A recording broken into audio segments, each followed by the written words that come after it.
هل أتى على الإنسان حين من الدهر لم يكن شيئا مذكورا إنا خلقنا الإنسان من نطفة أمشاج نبتليه فجعلناه سميعا بصيرا إنا هديناه السبيل إما شاكرا وإما كفورا إنا أعتدنا للكافرين سلاسل وأغلالا وسعيرا إن الأبرار يشربون من كأس كان مزاجها كافورا عينا يشرب بها عباد الله يفجرونها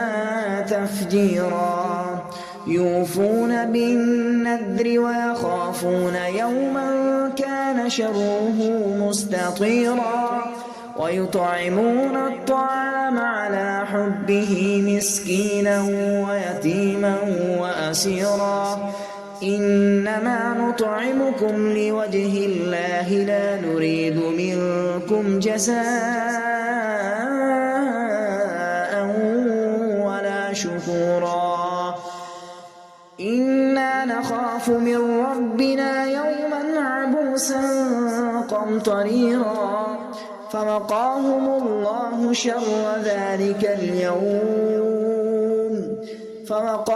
الله شر ذلك اليوم ولقاهم نضرة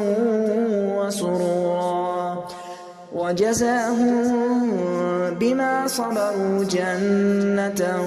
وحريرا متكئين فيها على الأرائك لا يرون فيها شمسا ولا زمهريرا ودانية عليهم ظلالها وذللت قطوفها تذليلا ويطاف عليهم بآية من فضة وأكواب كانت قوارير من فضة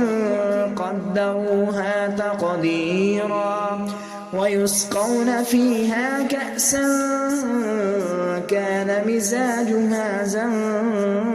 زنجبيلا وعينا فيها تسمى سلسبيلا ويطوف عليهم ولدان مخلدون إذا رأيتهم حسبتهم لؤلؤا منثورا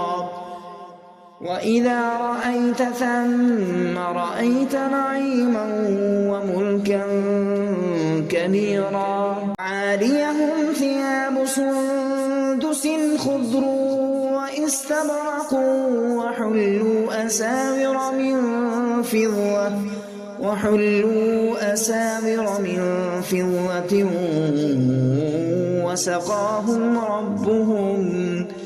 وسقاهم ربهم شرابا طهورا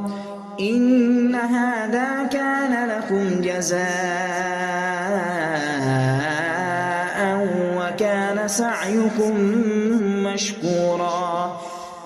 إنا نحن نزلنا عليك القرآن تنزيلا فاصبر لحكم ربك ولا تطع منهم آثما أو كفورا واذكر اسم ربك بكرة وأصيلا ومن الليل فاسجد له وسبحه ليلا طويلا إن هؤلاء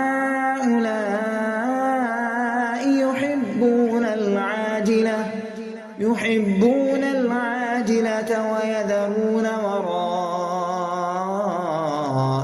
يوما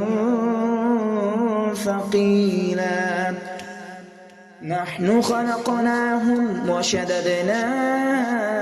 أسرهم وإذا شئنا بدلنا أمثالهم تبديلا إن هذه تذكرة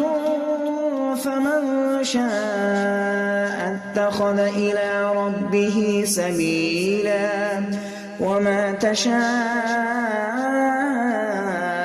إلا أن يشاء الله إن الله كان عليما حكيما يدخل من يشاء في رحمته والظالمين أعد لهم عذابا أليما.